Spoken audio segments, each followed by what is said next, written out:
All right, and welcome to tonight's webinar. It is Thursday, August the 19th. I'm with Dr. Evan Mladenoff of Mladenoff Clinics. And tonight our topic is your top questions answered about concussions. If you shake it, you break it. You're going to learn some things you didn't know about concussions. We're going to distill some myths. And as you saw in some of the promotional material, we're going to answer your top questions. The great thing is if you're on tonight, you have the ability to ask those questions live, and we'll do our best to answer those. And if we don't get to you immediately, we'll try to get to you before the end. Dr. Mladenoff is an expert in the field and of what you could call concussionology, and he'll tell us more about that. Dr. Mladenoff, it's great to see you tonight. Thank you for being here to educate us. Hey, Scott, great to be here. I'm happy to see everyone here, and I've got some friends here. So there's a doctor from Denver here, a doctor from California here, a doctor from Florida. So this is a topic that's now going to come to the forefront again because school's starting back. We already had kids come in after the first day of football practice in high school. They've got problems starting already. So this is really timely with all the activities, getting back to normal life. So I'm happy to do this, and we're going to rock everybody's world tonight. All right, fantastic. Well, I'll be here in the background. The floor is yours. And of course, hit that share screen when you're ready. We'll make sure that it goes full screen as it normally should. Okay, so I just select desktop. Yes. Or my PowerPoint. PowerPoint, and then go full screen. Okay. And then go full screen presentation. You should be good to go. And that's perfect. Thank you. Excellent. Okay. So I'm glad everybody's here. So I want to start with a short video, and Scott said the audio might not play, but it's about a 30-second video. So let's try this and see what happens. Standing ovation for Siobhan Shields, who was put on a backboard, his head and neck immobilized, and now being wheeled away on a stretcher. He is loved here. Now you can see what happened at the 8:49 mark. Here in the second half, he rolled over the top of DJ Foreman trying to block his shot, and he landed on his upper back. So did the audio come through on that? It really did. Yeah, that was perfect. Oh, good. Okay, so now here's the scene. This young man playing Division I men's college basketball is unconscious on the stretcher. His mother's in the stands. His father is an NFL Hall of Famer who was at the Super Bowl. He gets a call on the sideline. I'm headed to the hospital with our son. He's unconscious. What are you going to do? And here is the first question that everybody asks. The player is going to ask, Doc, when can I play? The parents are going to ask a totally different question. And we had a patient come in this afternoon that we've been taking care of. Their parents want to know, when am I going to get my son back? When am I going to get my daughter back?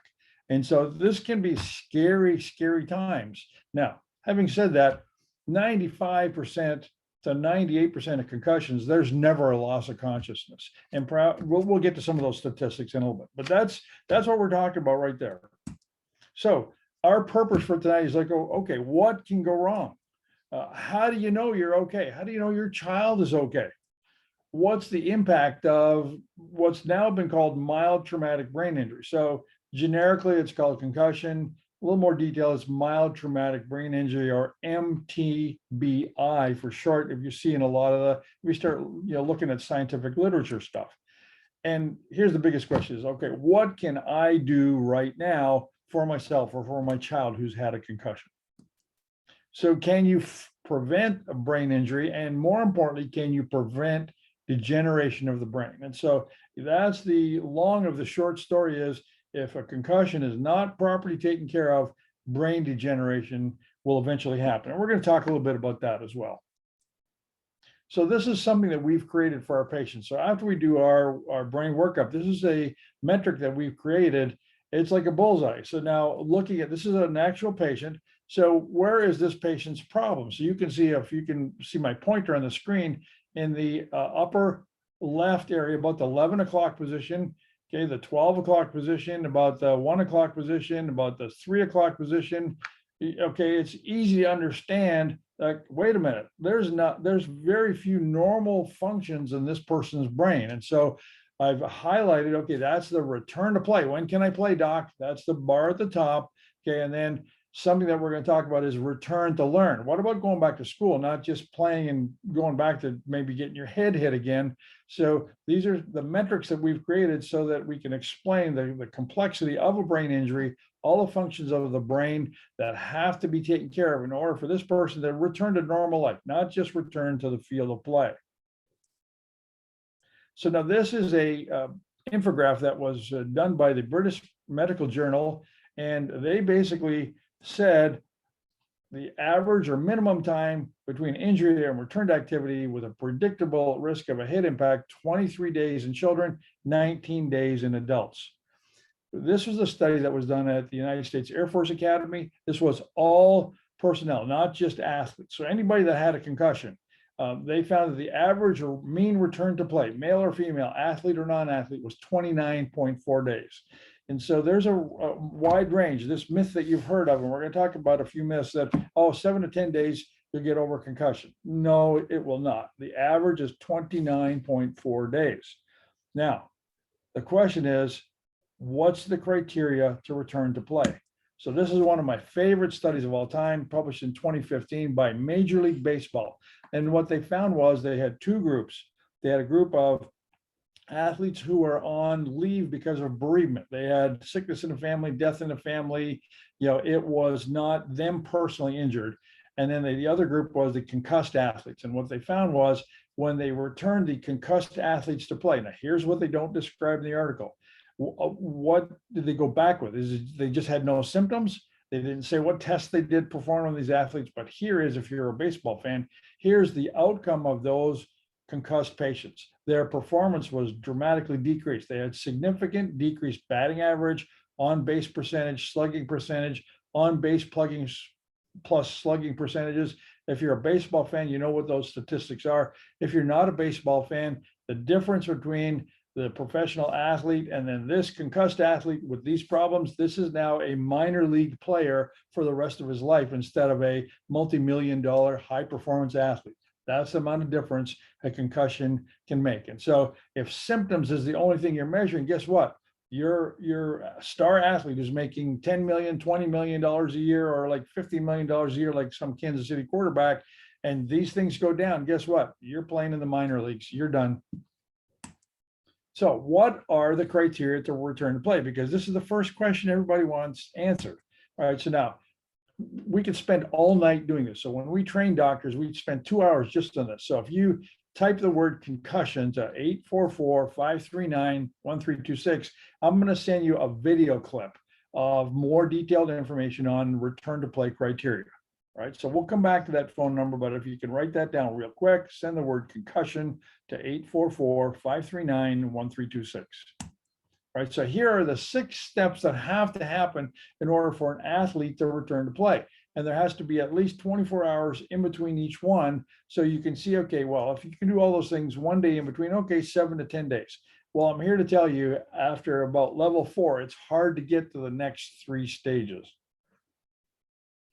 Something else that's important is, and it's very rarely talked about, is return to learn. What criteria has to be handled for the athlete to go back to school? Now, here's the travesty of all this, is that there are only 8 states in the country that have return to learn laws in their legislative protocols. And so that means if your child is injured, your physician, whoever is in charge, has to give you, okay, here is what physical activities they can do, but they should also be given, okay, here's what intellectual, cognitive activities they should be able to do in returning to school, full school activity.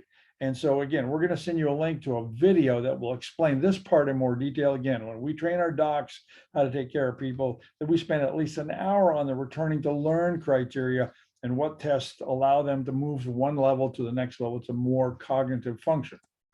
So here is one of those things, the 6 stages of return to learn. We'll be happy to send you a copy of this, and the docs will send you a copy of this too. So now there's also something that is very minimally talked about. There's very little references in the literature, and that is return to drive.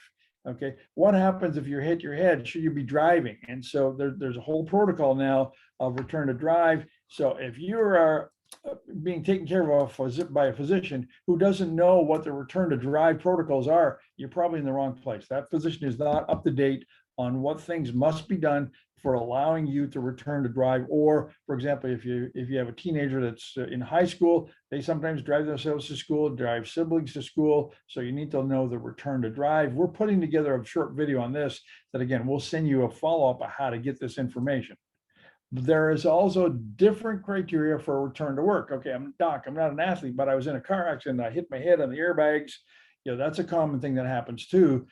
So there are a whole group of return to work criteria of cognitive function. So we have those two videos that we're putting in place. We will send you a link to those so that you can understand what those things are. But again, when we train docs to rehabilitate their patients, those four things: return to play, return to school, return to work, return to drive, we spend at least 4 to 5 hours on all those things about how to manage and integrate return to normal lifestyle for all people that have had their head hurt. So here's what happens when you hit your head. Well, in fact, you don't even have to hit your head. Okay, your brain is like jello. It's suspended away from the bones by a hard elastic material. It's like a trampoline. But when your head gets hit, okay, or your head gets violently whipped forward and backwards, like in a car wreck, your brain sloshes around each side. So I want you to keep this picture in your mind, because that's what happens to your brain. There's a great YouTube video. If you do a search of Eric Lindros, Lindros. In fact, I'm going to make a note. It's about a 3-minute video clip. This is a huge man, hockey player. He got hit coming across the blue line by a great defensive player. He was unconscious before his body hit the ice. His head never hit anything, but the hit was so violent and his head was whipped back and forth, just like you see in this picture. Again, it didn't touch anything, but he was unconscious before his body hit the ice. Okay, so keep that picture in mind. When your head gets sloshed around, in a whiplash, your head, I'm going to turn to the side, your head gets whipped forward and backwards. That's what's happening to your brain inside. So again, 90% of concussions, your brain never hits anything. Your head never hits anything. All right, so now I loved boxing because my grandfather loved boxing, and every Friday night we'd all go to my grandfather's, and he loved watching the boxing, so he would let us watch boxing. And so this is a picture of Muhammad Ali, or Cassius Clay as he was known, in the 1960 Olympics, winning the gold medal, and that's kind of how I started my love and my insane passion about the Olympics. But he won the gold medal as I think 19-year-old. So now fast forward, some of you might remember this. This was his last fight in 1978. So from 1960 to 1978 was his professional career. He was famous for the saying, float like a butterfly, sting like a bee. Now, who won this fight? Does anybody know who won this fight? And the answer is Muhammad did, of course. He won every fight he went in. So when the aim of the game is to hit the other brain, guess what? We will have a lot of data, a lot of information about concussions. Remember, the aim of the game in boxing is to hit the other guy's brain. The more you can hit it, the better. Well, fast forward. This is the Atlanta Olympics, 1996. So now we're talking 20 years, well, 18 years after his last professional fight. He was the last guy to hold the torch. He's shaking like a leaf. The butterfly is broken. He could barely walk. So he got the torch turned and then lit it. Fast forward to the London Olympics in 2012, his wife had to carry him onto the Olympic floor so that he could hold the Olympic flag. He was voted the Olympian of the century for his, not just his Olympic prowess, his boxing career after the Olympics, but his humanitarian role too. The butterfly was definitely broken. Remember, the aim of the game is to hit the other guy's brain, and that's what happens. So keep this in mind as we go forward. This is what happens to your brain when it gets banged around by movement. Your head doesn't have to touch anything. All right, so now here's some of those statistics in boxing. These are the number of deaths in the boxing ring. They died in the ring during the fight. And you see every decade from the 1890s up until this article was published in 2007, people died, as many as 200, as few as 80 every decade. So now this is the first published article, and this was published in the Journal of the American Medical Association. You see the date highlighted in yellow there. In the 20s, 23 boxers were followed, and you see on the right-hand side, his legs were dragging. He was in bad shape. He talked slow. He was punch drunk. He was in an asylum. He was punch drunk and almost blind. He talked slow, walked slow, thinks slow. Again, remember, this is what happens when you hit the other guy's brain. So now on your viewing left, we have a normal brain. On your viewing right, we have a boxer's brain. And you see those are a whole lot different. And what happens is it's called pugilistic dementia. This is where you, another term of that is you're punch drunk, right? So again, boxers have to absorb punches to their head. And then here's how the brain deteriorates. And there's 4 stages of this pugilistic dementia. So this was published in Brain Pathology in 2015. So now you've heard the term because of the movie Concussion of something called chronic traumatic encephalopathy. And this is where there's actual, the brain shrinks. So a concussion is an acceleration injury. So on your viewing left, you see a direct linear contact. So this is one of the hits you typically see in football. On your viewing right, as you see what happens in boxing, where it's a rotational injury. Those are 2 dramatically mechanical different things. That's also why in boxing there are deaths occur regularly as compared to football, which does not have that serious life-threatening impact. So again, the aim of the game is to hit the other guy's brain. So now, how many of you, especially the docs, want to be in control of your life by predicting the future? See, I predict that the Chiefs are going to do well this year, but they're also going to play some other teams, and they want to win too. So if I can predict the outcome, I might not like the outcome, but I'm at least in control of things. So let's do a little story here. So a little question. So Scott, I'm going to ask you in absentia. Okay, if you smoke 2 packs of cigarettes a day, what do you predict is going to happen? Not hard, right? Yeah, not hard. Probably gonna have some black lungs before too long. Exactly. Okay, Scott, if you eat a pound of sugar a day, what do you predict is going to happen? The inside of your body's gonna start turning to mush. You're gonna have all kinds of all kinds of other good things. Yeah. If you drink a bottle of whiskey a day, what do you predict is going to happen? Well, liver damage for sure. Okay, liver damage, and is like, okay, not good. Okay, this is not rocket surgery, right? If your stress is high and hard and long, what do you predict is going to happen? Yeah, cardiovascular issues. Cardiovascular issues. The average American male has his first heart attack by age 45 because of this. So what do you predict if you have head trauma is going to happen to you? Yeah, you're gonna have a deterioration of the brain and its function. Perfect. So thank you for participating, Scott. Now I picked this picture because that's Junior Seau, number 55 of the New England Patriots, who committed suicide because of CTE, because of all the massive head problems he had because of the accumulated head trauma. The guy on the ground that you can't see is Teddy Bruschi, who actually after this had a stroke and went back and played. So, one thing for sure is you can't fix stupid, but if you have head trauma, what do you predict is going to happen? You're going to have brain problems.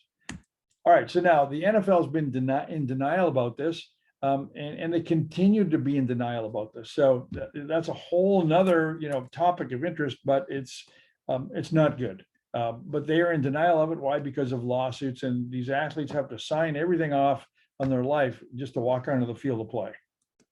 So let's separate some myths and facts and see what we can figure out here. Okay, so it can't be a concussion if there's no loss of consciousness.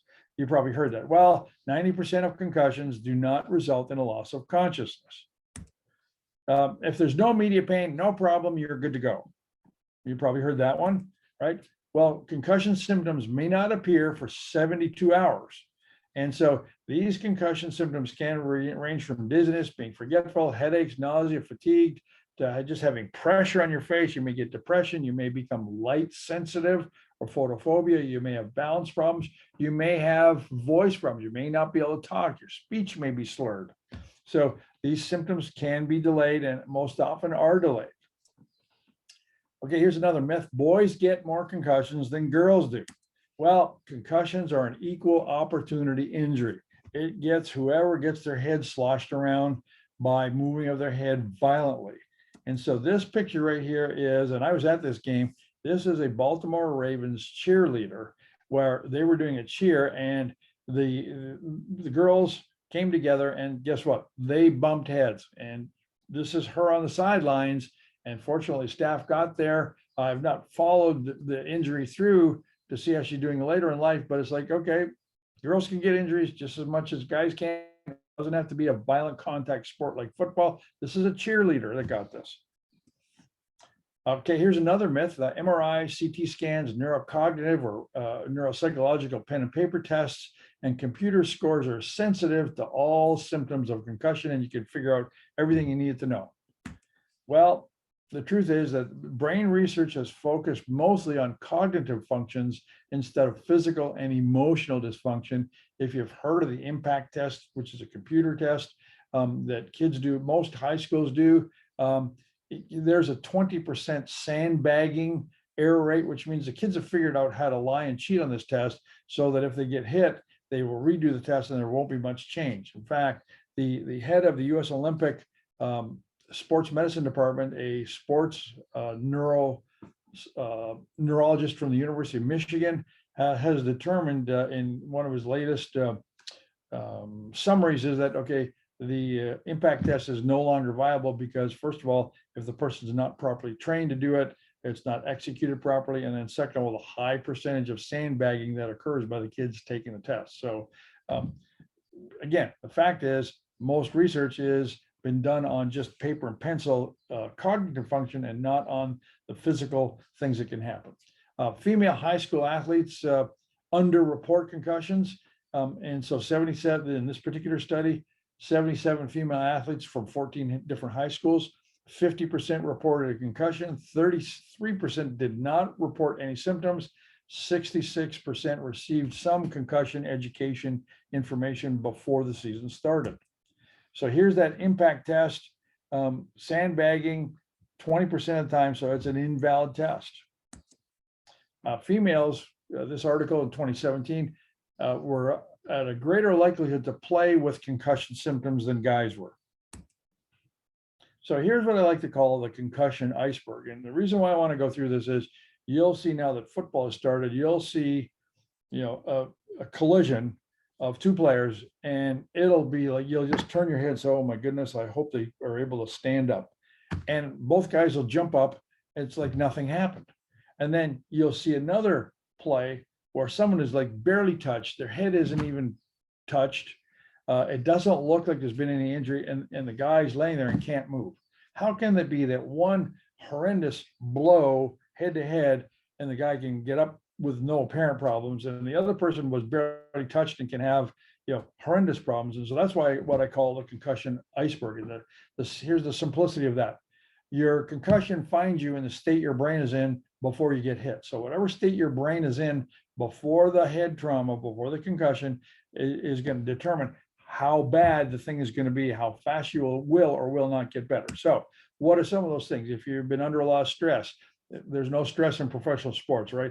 How much do you exercise? How much sleep do you get? How many injuries have you had? Do you have any inflammatory hormones circulating in your body? For example, if you have allergies and you have these cytokines that you've heard about in the news about your immune system, if these are all circulating in your in your whole body, then you get hit, your head hit, guess what? Your chance of recovery dramatically slows down, and it'll take longer for you to get better. If you're in sympathetic hyperdrive, if you're in fight or flight, okay, you have high stress hormones in your body, which of course your brain is not immune to them. Wherever the blood goes, the hormones go. So put all this stuff together, then you get a hit on the head, then you're going to start to get symptoms, right? So here, the trauma will then cause a number of things that we're going to come back to, and then you eventually get 4 kinds of symptoms. So again, remember, we talked about all those studies.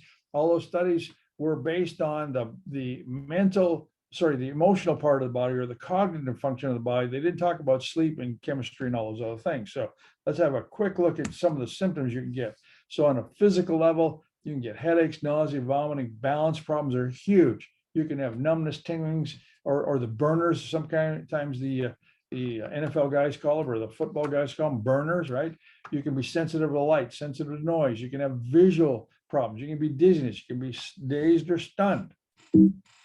So here's the one thing for sure. If you've seen one concussion, you've seen one concussion. And for the docs, I'm sure they can acutely understand this.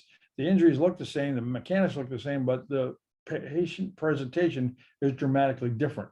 So we can have emotional symptoms. And I'm here to tell you, when I had my head trauma, I was angry. I went from 0 to rage in a heartbeat when I couldn't remember things, or if I was frustrated. So there can be rage, there can be anger, there certainly irritability. Ask my wife, ask my son, Dr. Chip, who were in the office after I had my head trauma. They'd say, Dr. M, you need to chill out. You're done working on patients. You need to go lay down.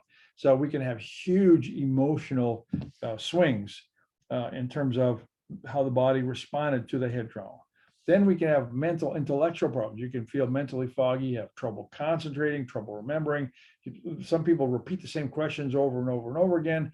I can detect if I'm fatigued, my speech pattern, and I know some of the docs on this call will be able to tell that if they've heard me speak several times throughout the years and decades. It's like, you know when I'm off a little bit.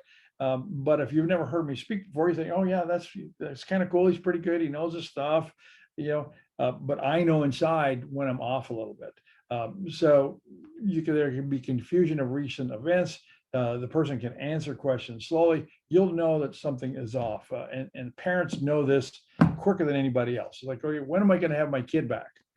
They're not normal. They're not the same since that head trauma. And then here's the one area that just about everybody forgets about or does not address, and that is, okay, there can be major sleep problems after head trauma. There can be drowsiness. They might sleep less than usual. They might sleep more than usual. They may have trouble falling asleep. They may have trouble staying asleep. They might have trouble waking up. So these areas need to be monitored because sleep is where the body restores itself. And so if there's not proper restorative time for the brain, it's not going to get better. It's going to take longer to get better. Right. So 4 categories of symptoms: physical, sleep, emotional, and mental, intellectual. So now what does this have to do with my child playing sports, doctor? Okay, let's cut through this. Okay, forget the fluff. What does that have to do with my kid playing sports? Okay, what does that have to do with me going back to work or going back to driving my car so I can get to work?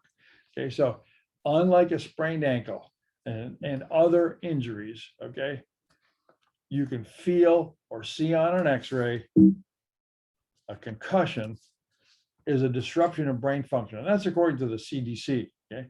A disruption of brain function. You can't see it, touch it, feel it like you can a broken bone. So there must be a different approach of how to figure this out. All right, so now I'm in Kansas, I'm in Tornado Alley. So I like to use this example. It's a cloudy day, and what happens is in a perfect storm, you can see a funnel cloud drop down. It's going to come across the plains like head trauma, and then all of a sudden there's going to be negative effects at the end. So this is exactly what happens in head trauma. You get a perfect abnormality in terms of brain function. In fact, the number 1 sport that concussions occur in is in riding a bicycle. It's not in football. So number 2 would be probably higher, but it's a non-sport, and that is car accidents. That whiplash motion, again, your head doesn't have to hit the steering wheel or windshield, your head doesn't have to hit the seat back, but remember that animation I showed you, the brain gets sloshed forward and backwards in that. So that's where we're going to get the negative effects.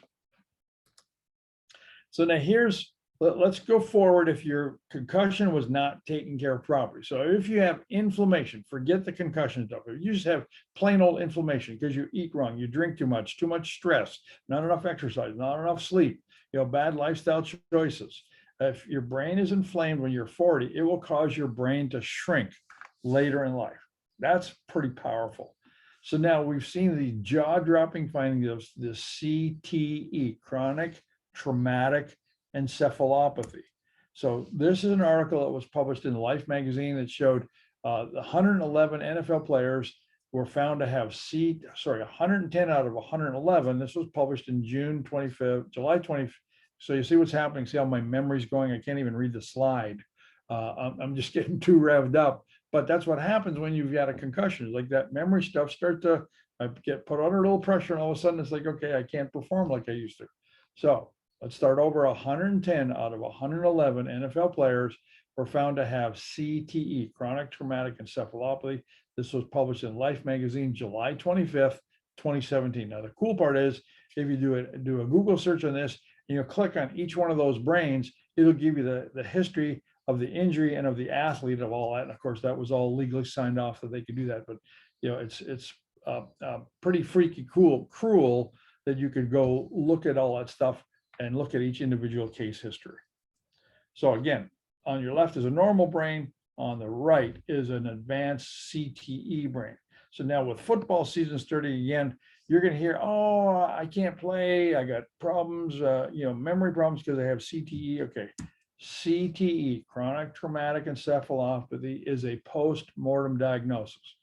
What that means in English is you have to be dead first before they can give you that diagnosis. So if you hear about an athlete, he's doing an interview on TV and he says, I have CTE, it's like, okay, somebody's not telling this person exactly what's going on. That just can't happen. Okay, so CTE is a after death diagnosis. Right, again, so here's what happens when your head gets violently whipped. And again, your head doesn't have to hit anything. All right, so now what I created over the years of this journey of, my family getting their head hit, and my wife getting her head hit, my son having 3 subconcussive events playing Division I men's hockey, is there are 5 areas of injury, 5, okay? So you can have an injury to your neck. You can have an injury to the pituitary stalk, or where what's called the Turkish saddle, where your hormones are generated. You can have a vestibular injury, which is the base part of the brain. You can have neuroinflammation, inflammation of the nerves, and then you can have something called a metabolic cascade, which is different than that nerve inflammation. And so then we also have this physical injury that happens. So head trauma causes nerve injury. So you see going from left to right, we'll have a normal, that's an axon, and an individual one nerve, right? And so it will get compressed after the head trauma. Then we'll get loss of the outer layer or the sheath. Then the nerve becomes disconnected. So if I want to move my finger like this, if you can see me moving my finger, there we go. Okay, so if I get if I'm in a disconnected state, I can send a message from my brain and say, okay, move your finger, move your finger, move your finger. It'll never move when the disconnection occurs. Okay, and then finally, the last stage is degeneration, which will then cause the nerve to die.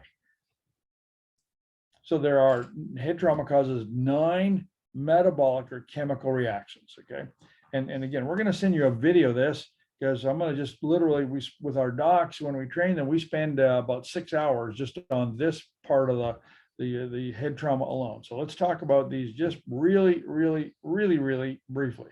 So the first thing is there can be inflammation. That's like throwing gasoline on a fire.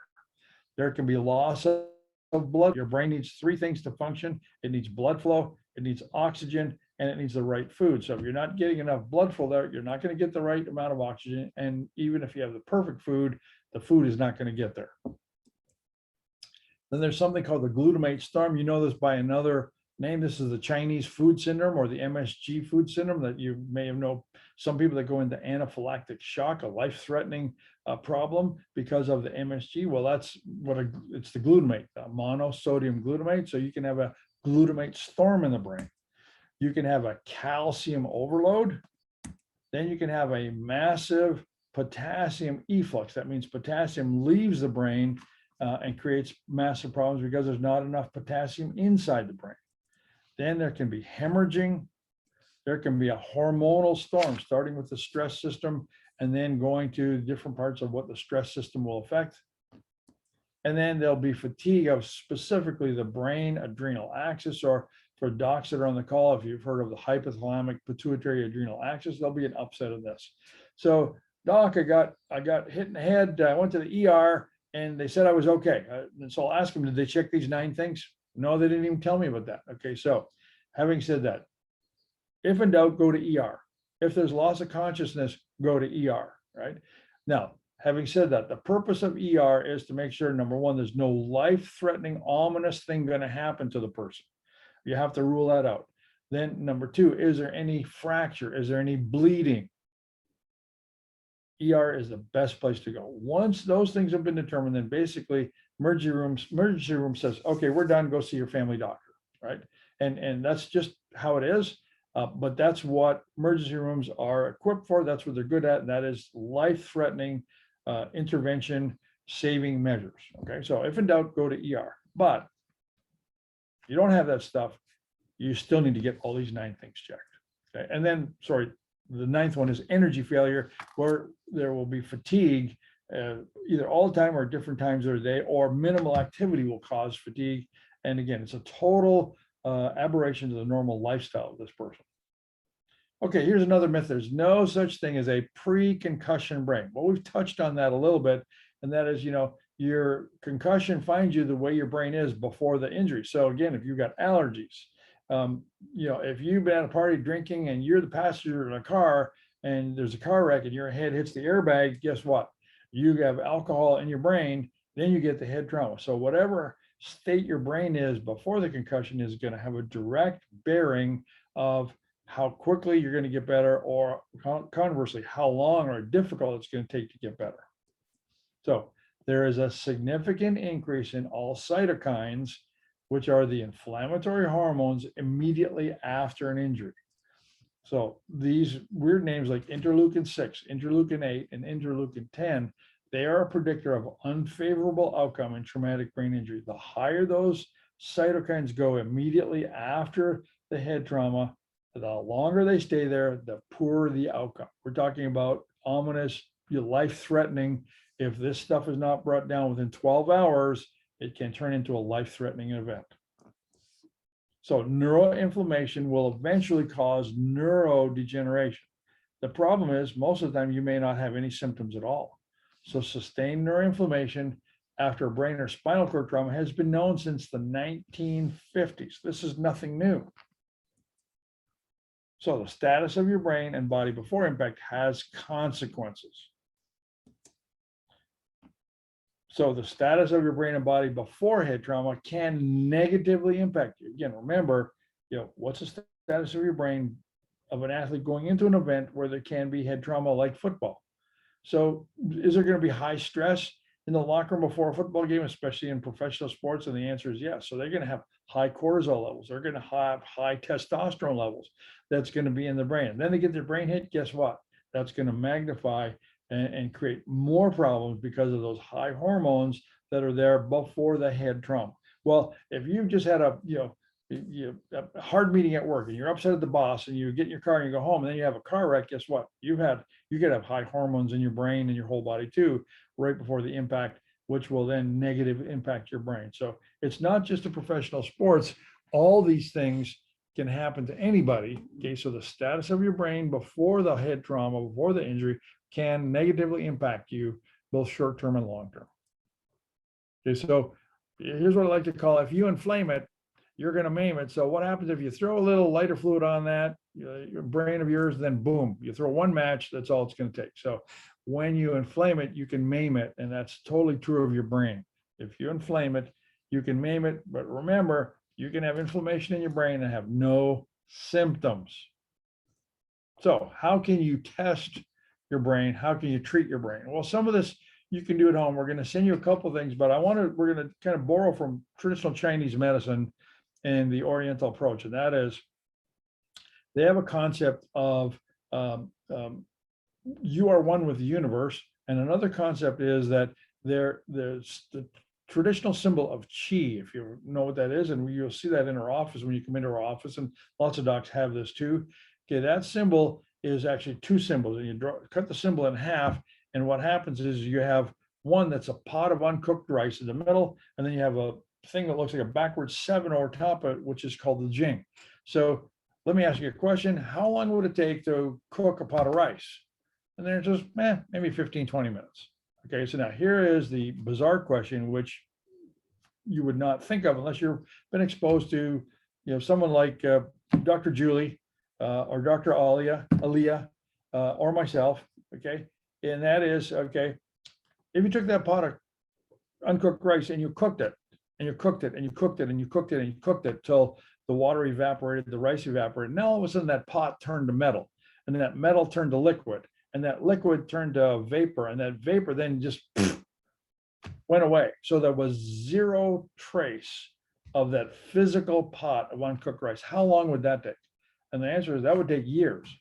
So here is a concept that I've gleaned from that entire world of not just philosophy, but lifestyle choices and how we are part of the universe. And that is, there can be short-term diagnostic indicators and treatment strategies, and there can be long-term diagnostic indicators and treatment strategies. So if you had a head trauma 10 years ago, you could still have neuroinflammation in your brain and your whole body, but you may not have any symptoms. How can you determine that? And that's a foreign concept to a Western trained, any kind of doctor, whether he's a chiropractor, dentist, or medical doctor, or even a psychologist. They just don't think on those terms of short-term and long-term diagnosis and treatment things. So let's try a couple things here. So the first thing is, this is a short-term indicator. So you should be about 2 feet away from your computer screen. This is going to be hard on your phone. It's a little small, but what I want you to do is just look at this picture right here. Okay, now tell me, is the picture moving?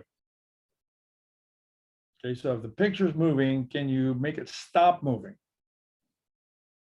Okay, test is over. Okay, is this picture moving? Can you make it stop moving if it is moving? And then, is this picture moving? If it is moving, and the direction it's moving is irrelevant, okay? But is it moving? Can you stop it from moving? Now, the reason why these tests are real simple, real easy to do is your brain controls your eyes and your ability to move your eyes. So your eyes do 3 things. Number 1, they stay focused on an object, which is what we're asking you to do. Then if you are reading a book, okay, the way you read is you read across the line, so your eyes smoothly go across the line. Okay, so that's called a pursuit. Okay, when you get to the end of the line, your eyes ratchet back to the beginning of the next line. Okay, so that's a saccade, right? So the 3 things your eyes do is focused on an object, it can pursuit smoothly, or it can saccade or ratchet back, right? So this is a simple test to see, okay, is your ability to hold your eyes steady working properly? And that tells us about a specific part of your brain. So that was not okay. So anybody have that be positive? Just kind of wave at us in the chat box. Okay, so that's a simple test you can do. So you can't. Well, let me clarify just to make sure my experience was right on, because that weirded us all out when we first started looking at that. So it looked like it was moving, but when we fix our eyes on one location, it stops moving. Is that? That's what's supposed to happen. Okay. Just clarifying that for everybody. Okay, so if that happened and you couldn't stop it from moving and it kept moving, then that's a simple way of finding out, okay, you can't fixate. So that's, one itty bitty little eye test that's not working properly, and your brain controls the movement or the ability to hold your eyeballs steady, right? But yeah, it kind of wigs people out the first time you do that. So again, if you're too close, you wouldn't be able to do that. If you're too far, that's why about 2 foot from your computer screen is about right. So one of the things that we do a little more sophisticated way. I think I've got a slide in this towards the end of the presentation here. Okay, so now what happens a lot is a lot of people get dizzy after they have head trauma. And so one of the things you can't fake is you can't fake your blood pressure. So your blood pressure goes where your head goes. So if your head goes down, your blood pressure should go down. Okay. If I stand up, okay, my head's going up. Okay. So my blood pressure should go up. So if you, even if you didn't feel lightheaded or dizzy and you've had some head trauma, you take 3 blood pressures. Do it sitting first. Okay. Then lay down. As soon as your head touches the pillow, you should start taking the blood pressure right away, because your body should adapt immediately to the change of head position. The most important part here is got to have normal, consistent blood flow. So the blood pressure should change instantly, right? And then stand up. As soon as your feet touch the ground, retake the blood pressure, because again, you got to get the blood out of your body up to your head, right? So 3 things. And here's what happens a lot in head trauma. Okay, this happens in stress too. Is when the patient lays down, their blood pressure, that first number actually goes up instead of going down. It's backwards. And then when they stand up, their blood pressure goes down instead of going up. So the worst case scenario, and this is not life threatening. It's just another little red flag that says, okay, there's a problem with the control of the blood flow to your brain, and it's not a heart issue. It's a stress or mechanical issue, right? So here's the worst case scenarios. When you lay down, your blood pressure goes up. When you stand up, your blood pressure goes down and you get dizzy and lightheaded. So you can have bits and pieces of all of that, but again, you can't fake your blood pressure. So this is something simple that you can start to do at home. This is one of the first things we do with our patients when we examine them for a head trauma. You can't fake your hearing also. So one of the things we do is we'll take a tuning fork and put it on the patient's head and ask them, okay, where do you feel the sound or the vibration coming from? Is it coming from the middle? Is it coming from the right side of your head, left side of your head? And we'll do it in 2 or 3 different places along the top of the head. And you'll be surprised. Okay, so if this person received a head trauma from a car accident and they were hit on the front of the head, it might be normal in the positioning of the tuning fork, but you go back about halfway across the top of the head, and then all of a sudden the patient will say, Doc, I hear the tuning fork only on the right side of my head. I don't hear anything on the left side. Okay, so that's an indication of where the inflammation is, where the trauma is adversely affecting the brain. You can't fake this. It's pretty easy to do. Now, not everybody has a tuning fork at home, but the docs certainly have this. That's why, the 2 things that I like the best in terms of diagnostic equipment is a tuning fork and a little pen light where I can flash a light in their eye and see how the pupil of their eye is doing. And then another thing you can do is you can't fake your balance. Now, we do a sophisticated balance test where we put them on a computer force plate and measure a bunch of things, but you can't fake your balance. So if you stand on 1 foot, do you lose your balance? Okay, if you stand on a piece of foam on 1 foot, do you lose your balance? And so that's called a BESS, a balance error scoring system. It's a little hard to do, but bottom line is if you stand, put your feet together and close your eyes, you should be able to stand that way for 20 seconds without wavering. So if you do that and your child does that and they're starting to wave within a few seconds, or it feels like you're going to fall down, first of all, don't let them fall down. And then there has to be a little more sophisticated balance testing. So that test in our office, and one of those metrics we use, it's called gait posturography.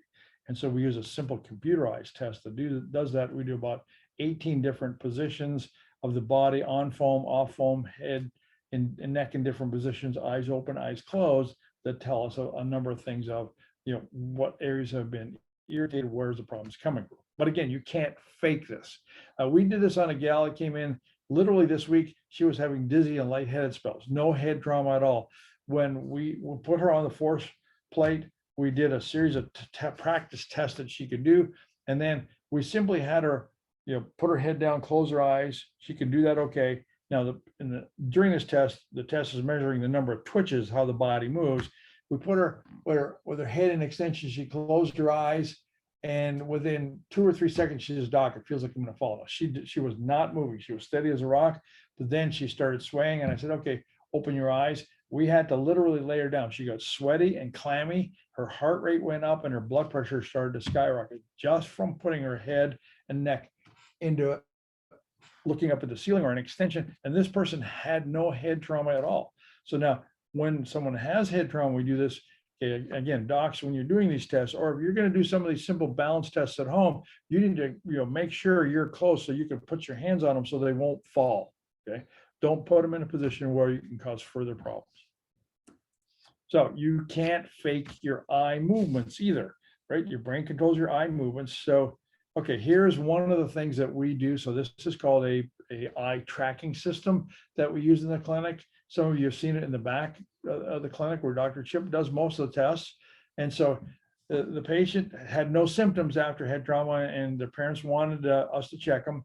And so their total score, this is their IQ, the company's trademarked this name, is 34. The higher the score, the better. You want to be at least around 75 here. But you see, here's where they move their eyes side to side. Okay, so here's the left eye. You see how nice and even and the same they are, but look at the right eye, how the right eye is kind of all over the place. And then here is where so that's the smooth movement. Okay, this is the saccade or the ratcheting back. and you can see how erratic the eye movements were side to side. Okay, this is drawing a circle, and you can see the left eye is a whole lot different than the right one. This is going up and down, so you see the left eye is still fairly good. Okay, in the horizontal, the left eye was good, but in the vertical, it's also good. But you see what the right eye does, it's all over the place. So the right eye is not working as well as the left. Okay, so here's the parts of the brain that control those eye movements. So it gives us clues how to evaluate the brain through eye movement, and then we can give them some eye exercises to retrain the brain and return the brain to normal. So this is some pretty amazing technology. So here's the bottom line. It's like, you don't have to see the whole staircase just to take the first step. You don't have to have every test run on the sky, under the sky, to see how your brain's doing. Okay, so now, first thing is, okay, if your child is going into a sport where there's a high probability of contact and collision, and an impact is expected, okay, you probably should get them checked before the season starts. A lot of schools are doing this, but again, they're just using those pen and paper tests. They're not doing any sophisticated testing. They're giving the illusion that they're doing something worthwhile. And so, yeah, I'm not being political, but it's like, okay, you need to take care of your own child and not depend on the school to do the right thing for your child in terms of all their education, but specifically related to the sports where there's a high probability that there's going to be some impact of the head. And so you know what those sports are, but one of the biggest ones is soccer, and especially women's or girls soccer, that we've probably seen more head cases from sporting events with women's soccer, women's basketball, and women's volleyball. These girls, they can hit that ball pretty hard playing volleyball. Well, if you have that thing coming at your head at 100 miles an hour and it hits you smack square in the head, guess what? You're going to have some residual brain problems with that. So it's surprising. And again, hockey looks violent, football looks violent, but there are more serious long-term problems from those sports like soccer, like volleyball, like basketball, where the kids get involved. So high probability of impact. You need to get them checked before the season starts. And again, not just the pen and paper, get their balance properly checked, get their eye movement checked, get their brain waves checked. We're going to talk a little bit about brain waves. I know we're kind of getting a little long here in time.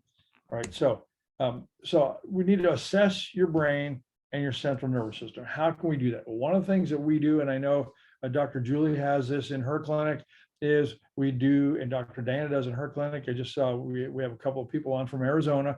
So thank you for being here. So, it's just like when I go ride my bike, I look at the radar to see, okay, what's the weather going to be like? So if it's going to be a storm or whatever, I know it's like, okay, I probably don't want to be going out, or I can go around the wind, or I can go around a little rain shower or whatnot. So first thing we do is we do a brain map that tells us what the electrical activities of the brain are doing. And so this is important. Again, if there's a high probability of impact before the season, getting this done on your child, if they're in that sport where they're going to have their head hit, pretty likely. So this again is a classical. The green areas are the electrical areas that are working fine.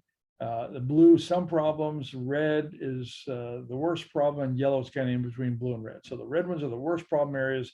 So you can see right here the 4 different kinds of brain waves. This person on the right side of the head, their alpha waves and their beta waves are really, really messed up. So here is what's called a functional MRI, which may be possible. In Kansas City, I don't believe there's a unit a place that does this yet, but there's lots of facilities now opening doing this. But here's one of the things that this MRI study did was they measured the changes using neurofeedback treatment only. So they were able to change the function of the brain with neurofeedback. So this is one of the treatment things that you need to consider. If your doc doesn't have neurofeedback, he should be aligned with a group that does neurofeedback, because this will greatly restore normal brain function. So drugs will not do this. Drugs might get rid of the pain, but they don't restore the electrical activity of the brain. So some of the well-known teams, this is Juventus from the Italian Premier Soccer League. They use neurofeedback for injuries and for improving performance. West Point, they use neurofeedback to prepare the best of the best. So yeah, okay, maybe we need to be looking at some of these things for ourselves. Okay, they use this not to just get over injuries, but prepare the best of the best. So that means, okay, you can make the brain be better than it possibly can, and that's pretty amazing. So we do a lot of things like that for patients that want to pursue that. Right. So now you change what you eat. Okay, so if you have a high inflammatory diet, then guess what? You're going to be like that before you have head trauma. So now you're going to increase the neuroinflammation exponentially. So here's some before and after brain maps. I'm having a problem. I think I got my pencil hitting my slide advancer here. Okay, so here's some before and after of just changing diet. So guess what? We have a number of patients. Some of them are not willing to change their diet. So diet has nothing to do with my brain function. And so we do some treatment on them. And then, after we outline the changes and just say, okay, you didn't change the diet stuff. This is the best you're going to be unless you don't want to change diet, or you can continue doing treatment. Some patients say, well, I just want to do more treatment, doc. I'm not changing what I eat. It has nothing to do with it. And I promise you, we have patients like that. And we have other patients that will say, yeah, maybe I better start working on my diet. And so we can measure these changes after. So what you eat has a direct bearing on how your brain is going to, change for the better or for the worse. Okay. And so there are also some target specific nutrients. Again, we just talked about the 9 metabolic changes that can happen. There are about 22 different neuroinflammatory changes that can happen that have to be dealt with. So there can be some very, very specific target nutrients that will balance your brain chemistry and return it back to normal. Okay, so now that's the majority of stuff I wanted to go over. So I wanted to just kind of take a deep breath here and see if you have any questions from the stuff we've presented so far. So Scott, if we any questions? Yeah, if anybody has questions, now's the time to let us know that. You got a couple private messages there in the chat from Dr. Maureen, so you might want to look at that. How often do you remap? Julie asks. Okay, that's a great question. So we'll do it initially, and then typically, here's the failure most doctors have is they don't give the patient the big picture. So that's why we created that bullseye metric. And so the longest person that it's taken us to get better was me, and I had 180 treatments in a 3-year time period. That's a lot of treatment. So treatment was neurofeedback, treatment was hyperbaric chamber. I got adjusted, I got cold laser, I got acupuncture, and I had target specific nutrients. So what we try to give the patient the big picture. So we'll say, okay, listen, it might take us a year to get this completely resolved. You might need, 60 to 80 treatments. So let's just worry about the next 30 to 45 days. So we'll set a target of, okay, maybe doing 20 treatments, but at 10 treatments, we'll stop and do some kind of reassessment, whether it's the eye tracking test. The one that typically has the greatest number of problems, we want to make sure that one's changing. So we'll do that one. So we've done, some patients, we do everything after 10 visits. Some patients, just the brain test. Some people, just the balance test. So, but we like to do something after 10 treatments to see if we're changing things, not just symptoms decreasing, but definitely after. We don't do any more than 20 treatments before we stop everything and then redo all the initial tests we did, and then recreate another bullseye and see, okay, where are we at in terms of our metrics on how much brain function still needs to be worked on. Okay. Any more questions? Okay, here we go, Claudia. For a case of head injury 30 years ago, patient is finding a tuning fork extremely painful. So the head injury was 30 years ago, but they're finding the tuning fork painful. What are your thoughts on that? Okay, so that's a simple test to do, and you can't fake that, right? And so if she didn't put the tuning fork on her head, she might not be aware of any problem at all. Right, so she may not have any symptoms. So the next thing I would do is try and isolate. Okay, where on the head can we get some information of the tuning fork, and does she feel the vibration or the sound is irritating her? So then, okay, well, here's a little more complex. We'll use 2 tuning forks. One is a C128, which is a big long one, and it's very low vibration. So they'll feel more vibration than they will a sound. And then we use a C512, which is the smaller tuning fork, which has a higher pitch to it, and that'll be more the sound that will affect it. So that can start to give us clues of where we should go. So then, is it just inflammation? Is there some, balance? We need to do some more fishing, so to speak. So here's that metric. And if I can just, okay, so the balance tests are going to be at the 5, 6, and 7 o'clock position down the bottom of this metric, okay? And then the eye movements are going to be at the 8 o'clock, 9 o'clock positions on this. And then the brain map ones are the 11 o'clock position. And then the inflammation markers are going to be on that 1 o'clock position. So back to our person who just did the tuning fork test and it really irritates them, there's definitely something going on. Is it just neuroinflammation? Is it the metabolic cascade? Is it a circulatory problem? Something definitely needs to be figured out of what's going on. And again, they may be totally symptom-free until you stick that tuning fork on their head. Yeah, she says it's even painful for her even if it's within 100 feet of her. So that's a extreme sensitivity. So this, do other sounds bother her? So like you're in the car and there's lots of commotion in the traffic. Will the sounds of traffic bother her? Or like you go to church and there's a lot of, commotion before or after the service. Does that kind of sound stuff bother her too? While she's coming back with an answer, we'll look at Scarlett's question. I experienced the same as you described when in the ER after an auto collision and blackout. Are these treatments effective for multiple past head injuries? Yes, that's a great question. And the answer is yes, maybe, and yes. So here's the difficult thing. And so now if we can kind of create a parallel pathway here. So if you got young athletes, it doesn't matter who, it could be professional athletes, the weekend warriors, right? If you know there's going to be some kind of head impact, if you have no evaluation before the first head impact, then you don't know, where you're starting from. And so here's the difficult problem with someone who's had, maybe a high school injury where they had a concussion. And, back when I was in high school a week ago, that was the dark ages, so to speak, for what we know now. But then later on in life, they had a car accident in their 30s. And then, then they had a slip and fall while they were shoveling the snow in their 50s. So they've had 3 head traumas. It's hard to separate which one is causing what problem. And so, everything's all in the same blender now. And so you just gotta start picking off things. Now, here is the hardest part for doctors to do.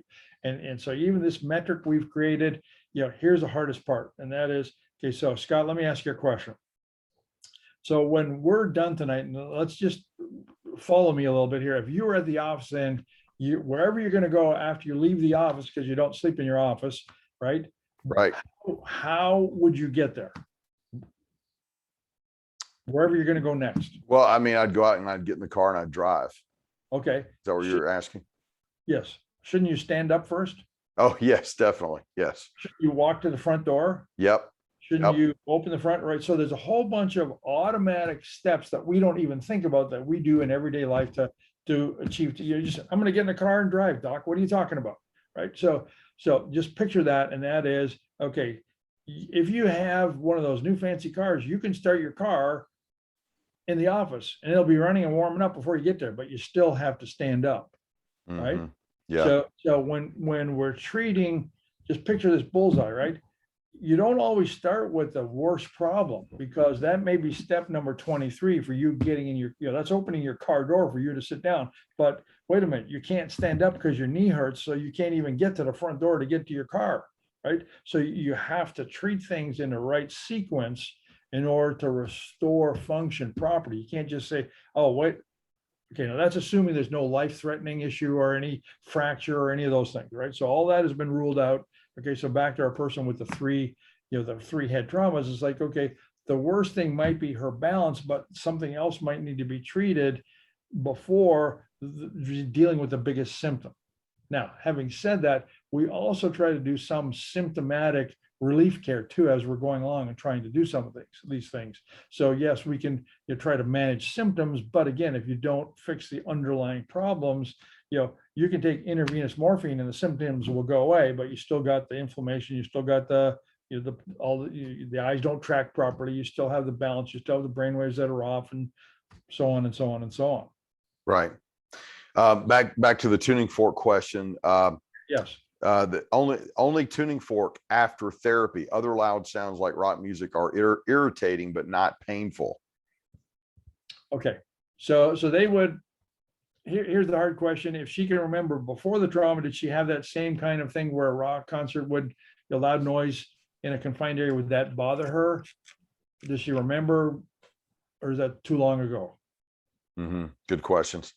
We're going to come back to another question from Scarlett in a minute. First, Alea asked the question, have you worked with pulsed EMF to increase microcirculation in the brain?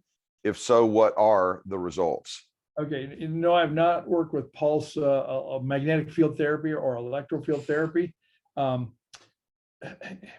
of the reason is, okay, so all the technology we have in our office, you could spend a fortune as a practitioner equipping your office, and it could not get you any further ahead.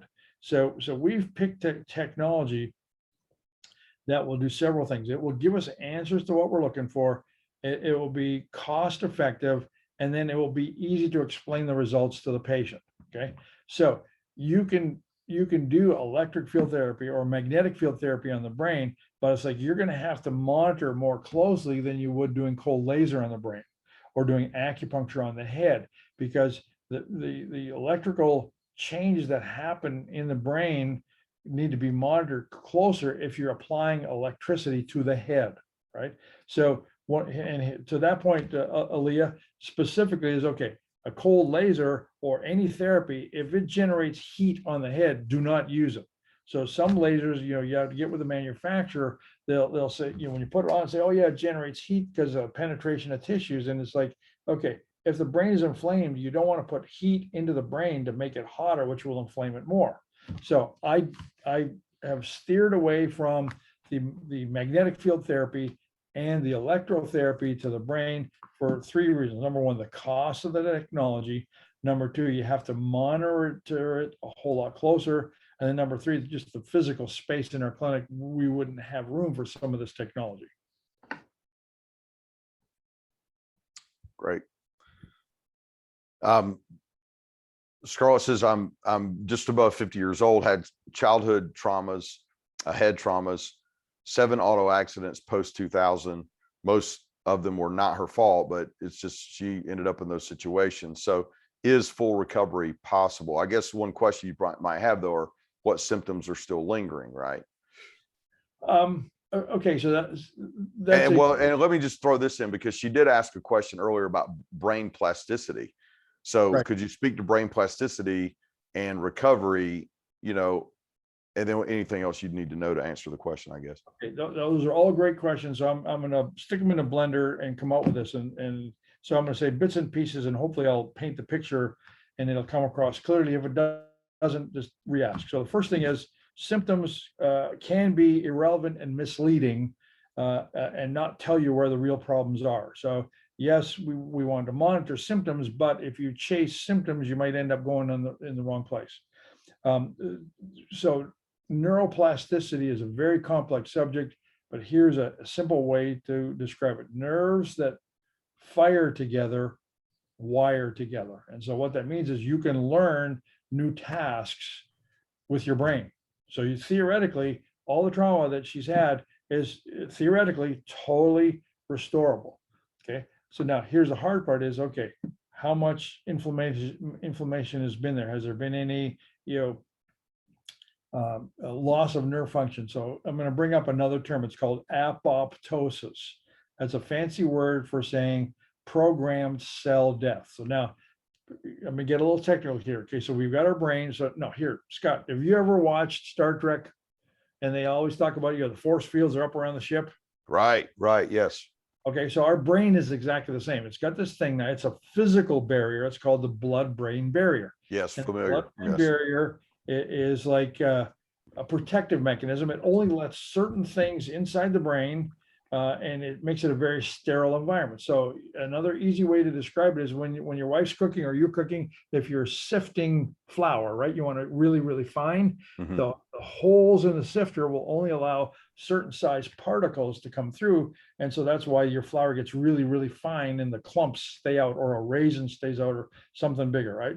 So in head trauma and in inflammation, if the blood-brain barrier, if the holes of the sifter, so to speak, are bigger and they look like Swiss cheese, then stuff that's not supposed to be in the brain gets into the brain.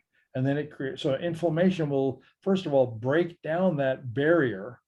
And then stuff that's not supposed to go into the brain gets in the brain. Now, here is one of the, and I'm going to probably wish I didn't open this, but Dr. Julie, I know, has a lot of experience in this, and that is it's called the gut-brain barrier.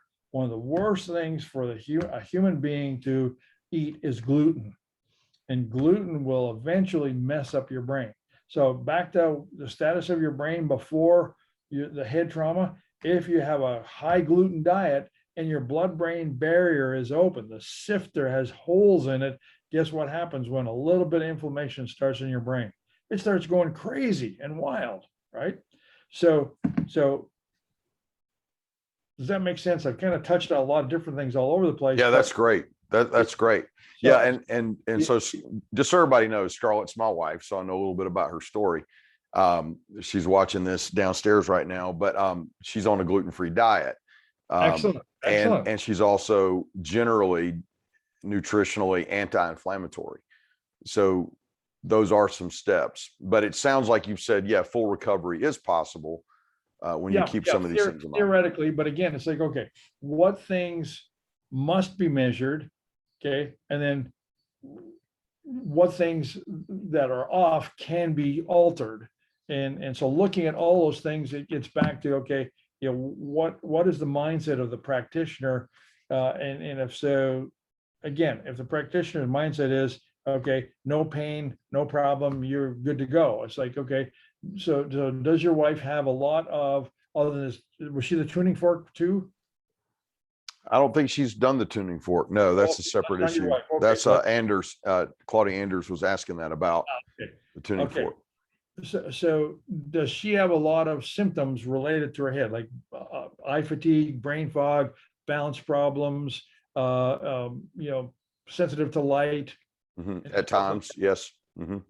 So, okay, so she has some clearly defined symptoms that she can track and specifically say, oh yeah, I get this when that happens, and those kind of things. Right.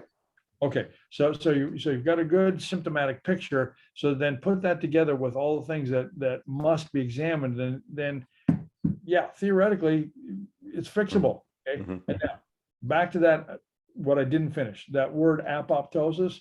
Okay, so now we've got this sterile environment. So what happens is, if something goes wrong, there's too much inflammation, okay, and we get a nerve that's tearing, okay, what the brain, what our inborn intelligence of our blueprint says is like, okay, Scott, you got some nerves dying. This is not good. So here's what I'm going to do to help you out. I'm going to totally eradicate and nuke those nerves and get rid of them, because if they hang around, the poisons that they create, the inflammation that create is going to cause more damage. So I'm going to just nuke them, right? So it's programmed cell death.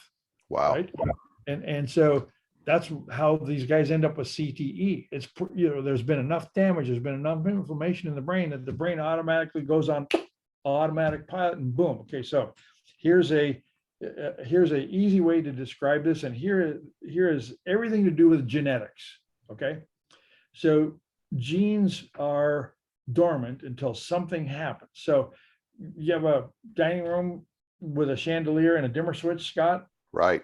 Okay, so what happens if you had a party tonight, and your wife says, okay, dim the lights a little bit, Scott, so we can have the right mood, you know, sun's gone down, you know, and so everything's really cool. So everybody leaves, you take care of everything. In the middle of the night, your wife gets up and says, I think I left the stove on. She says, Scott, go make sure like the stove's off. So you go downstairs, like, stove's off, but then you peek your head in the dining room, and all of a sudden you see, because it's pitch black everywhere else, you see a little bit of light coming out of the chandelier, right? So And the reason why you still have light coming through is you didn't take the dimmer switch and turn it all the way down until you felt the click of the switch going off, right? Right. Okay, so now here's what happens when a gene gets turned on.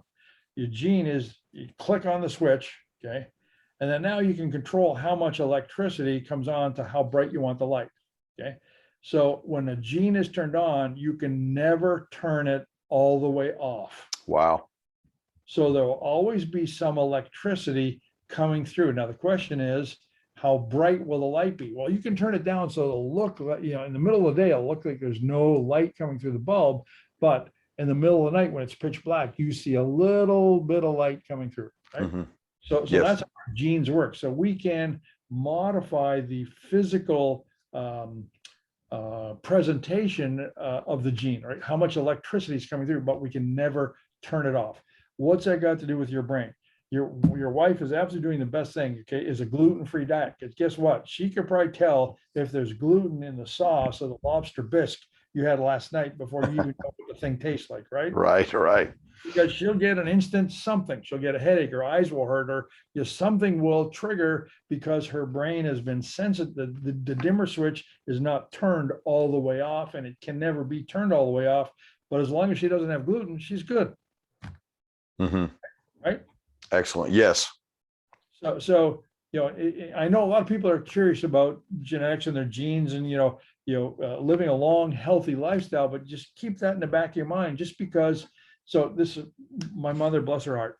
She was entering the second stage of dementia on the fast track to Alzheimer's. This was back in 2012. Her older sister died several years later. She was in stage 100 Alzheimer's, like the worst possible case scenario. But at age 94, she didn't need bifocals. She could read fine print.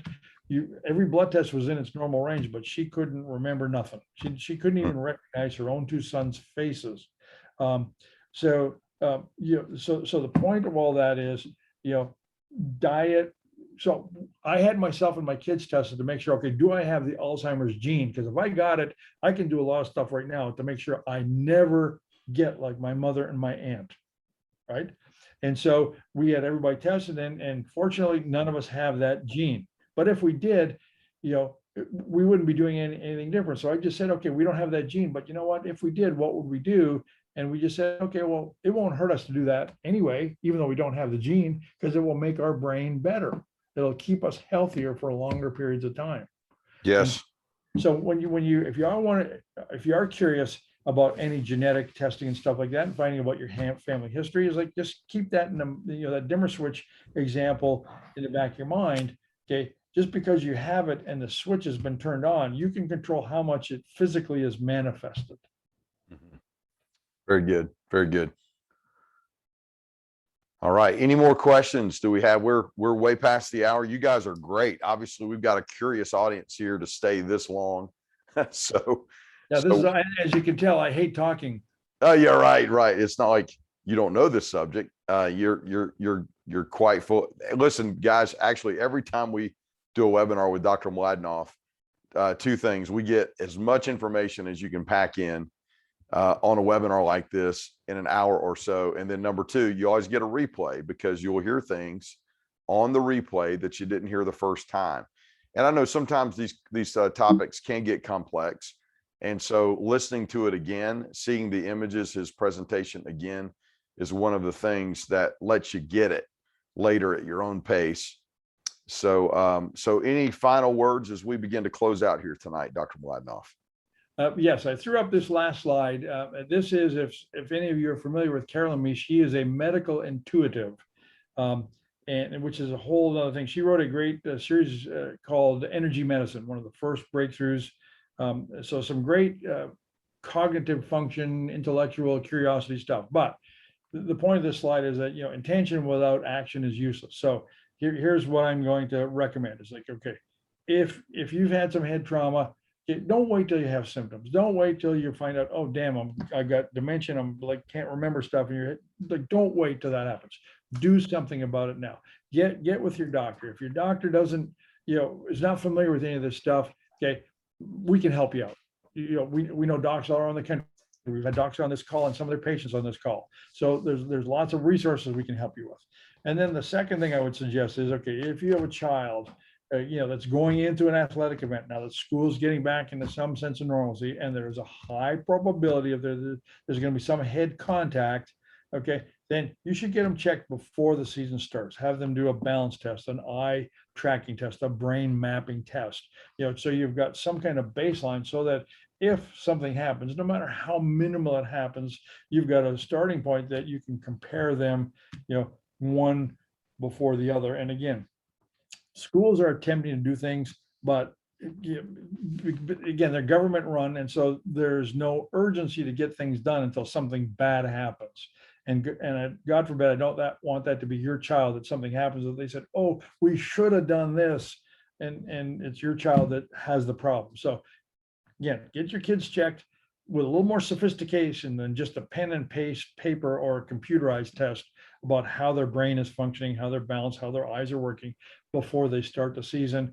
That way you can put your mind at ease of where they're at now. But if they are having problems before their head is hit, then you now have the opportunity that you can address some of those things and be proactive and take care of things. So you be prudent, be smart, take care of your family first. And it's not that, teachers and the school systems are out to get us. They're yelling the loudest, they get the most attention. And it's like, okay, God forbid, I don't want to be your kid that, oh, we knew about this, but we didn't act on it. Now we're going to make this a law from here forward, which is how some of these things unfortunately happen. Fantastic. Good advice, parting advice for all of us. Rhonda says, thank you, Dr. M, for the knowledge that you've been blessed to have and to share with us. Thank you for giving this much of your time. And again, there was no charge for this at all. Naturally, if you're in the Kansas City area, the Overland Park area, you'd want to go see Dr. Mladenoff. If you're not familiar with his clinic, Dr. Mladenoff, where can they find you? Where are you located? We're at Metcalf and 435. So if you remember the old Tippins restaurant, we're right next door to where they used to be, but 435 in Metcalf. So it's a major intersection in the Johnson County area. And they can just, we'll send them a link to get to the clinic.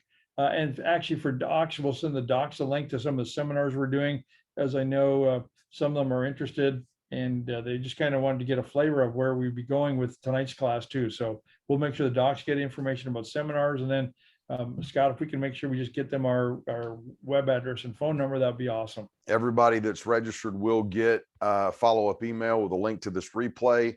And if you're watching this post, if you're watching it, for instance, on YouTube, most links will be in the description box. So everything's at your fingertips. So thank you again. And you're getting a lot of thanks and gratitude in the chat box. What a gift you bring. Thanks for sharing. Scarlett says others as well. Very helpful. Thank you again. And thanks everyone for being with us tonight. All righty. Thanks, Scott. And thank you everybody again. And you need anything, just holler, we're here. Fantastic. Good night, all.